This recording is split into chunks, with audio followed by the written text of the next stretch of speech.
has pretty much gone to virtual. There's a handful of live events out there, but it seems to be for the next year that we're going to be speaking like this, virtually through the glass wall, as I like to call it. So, look, I've just been over the last 2 days working on this speaker reel, and I've got to tell you, I'm starting again today. I've got my messaging completely wrong. So, that's the first thing I want to tell you is that I mean, I've been doing this sort of stuff for a while, and and particularly when you're a one-person band like me, I mean, I wear all the hats, and sometimes I've convinced myself I'm going off in a particular direction, and it's just wrong. So here I am, 2 days later, and I'm going to rewrite and rescript and rebuild. Has the last 2 days been wasted? Not necessarily. Look, you always learn from stuff. There's bits and pieces I can reuse.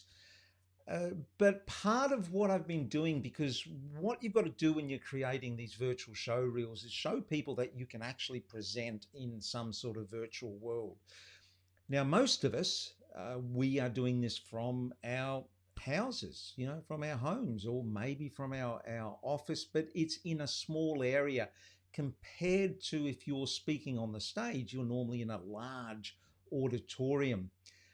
So when you're in your house, one of your friends, if you want to create these speaker reels or anything really, where you just want to show that you can communicate virtually via video or via Zoom or any of these other conferencing platforms, one of your friends is going to be green screen. And that's what I have been working on quite a bit, is green screen. And green screen, look, where are we? There you go. There's a green screen, peace baby. Having one of these setups enables you to keep your content fresh and lively throughout. Even this is probably going to be a 90-second to 2-minute speaker reel that I'm going to do. So it enables you to create scenes and to give you that variety when you've only got a small area that you can create your video content in. And honestly, I mean, I've used green screen over the years, and when I was in professional TV, I mean, I used to have to do it professionally. And I must point out too that back, everyone's doing green screen now. You just do green screen, and we're doing it in our living rooms, but it was a specialist profession that people did. G'day, Terry. Thanks for okay. I'll put Terry in. Peace, baby. Yes. Thanks very much. It was a specialist gig. Now, I mean, I was very highly rated as a cinematographer and videographer, but I would rarely do green screen because there were specialists who did that. So it's specialized within specialized, and now everyone's doing it. And part of that is because its technology is available. But I keep seeing these problems out there, and I just want to share with you a few basic background ideas when you're doing green screen that are going to make your life a whole heap easier. Here's something you can take to the bank. When you're doing video production, every shortcut you take in the field or in the production is going to cost you money in the edit process, because every shortcut you take normally ends in a problem, and it takes you so long to try, because when you wrap it all together like that in the edit, you've got to try to tease it all apart to solve this problem, and it ends up costing you so much money. So here are a couple of things you can do. Number one, when you are doing your green screen, getting it taut is going to make it better. So every time you've got crinkles and folds in it, what you're doing is you're creating different light levels, like crinkles, shadows, and that just is a problem. It requires extra processing power to get rid of those. So getting your green screen taut like this is essential. Now I use one of these sort of collapsible ones there. They fold up and you let them go and they spring out and they remain taut. So that's one of the reasons I use that. And the other thing is you want to get the lighting on it as consistent as possible. Really doesn't matter about how bright it is. You don't want it really dim. You don't want it super bright, but you want it consistent. Now, this here is fairly consistent, but it's not hugely consistent. And I can show you that by, if I get rid of that there and we come over to here. Okay, so this is, yeah. So that is, I've keyed out that background. So keyed out means cut out. So you literally electronically just snip out everything that is the color that you choose. Typically it's green. Why do we use green? Because green is a color that is least seen in the human body, because you don't want something green. Like if you had green eyes, it would cut your eyes out as well. So you go for a color that is least seen in the human body, and that's green. You can do it with any color, but green is the most effective. So I've electronically cut that out now. Don't worry how to do it. It's just clicking buttons that gets you there. But if I just adjust the level here, you'll see quite clearly, and I can just invert that. And this is all pushing buttons. Don't worry about it.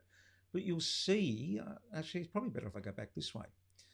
You'll see that those light levels really are not consistent. Much brighter over here, much darker here. So that's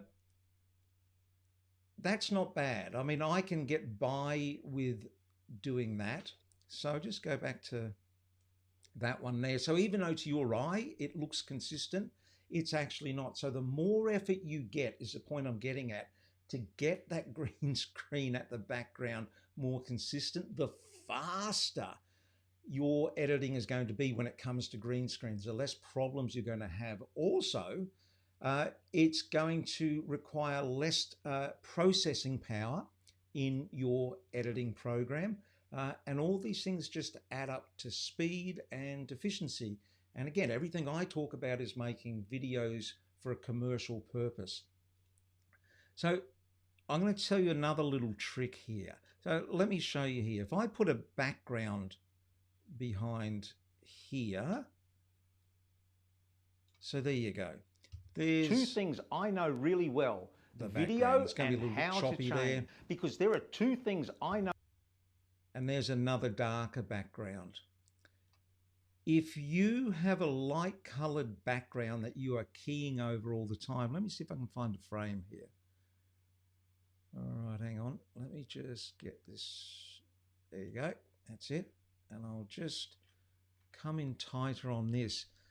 If you can see around my fingers, because as I'm moving, there you go, monkey face. I always pull monkey faces. I guess it's because I'm expressive. There's another whole story behind that as well. You'll see this green fringing around there. So when you move a lot, because that's camera blur, if you want to get sharper screens, so Paul, I'm having audio issues. Catch you later. This is interesting. It keeps happening on LinkedIn. I don't know what's happening there. But anyway, so on the replay, it's okay. Thanks, Paul. You get blurring on the fingers, and then you get that green cast of the background behind. So if you want a sharper key, if you move a lot, you can shoot in 60 frames a second. I'm shooting in 30 frames a second. If you shoot in 60 frames a second, you're going to get sharper keying around there. But of course, you also then, because that's more data that has to be saved during the recording, you get bigger file sizes. Bigger file sizes mean more processing power, slower editing. So this is all a balancing act. You've got to find this balancing act. But, there's always a but. If you have a white background, that green fringing shows up a lot more. and it's around my hair up there, and it's even on the inside of my jacket down here. But you can disguise that a lot better if you put a darker color behind. And I'll show you what I do. And if you're wondering why, if you look at my theme colors, that they are this sort of a greeny, aqua-y, bluey color, the reason for that is, I'll show you. Let me get that and zoom in. It disguises chroma key a lot better. And there were two reasons that I chose that this color theme as my brand color.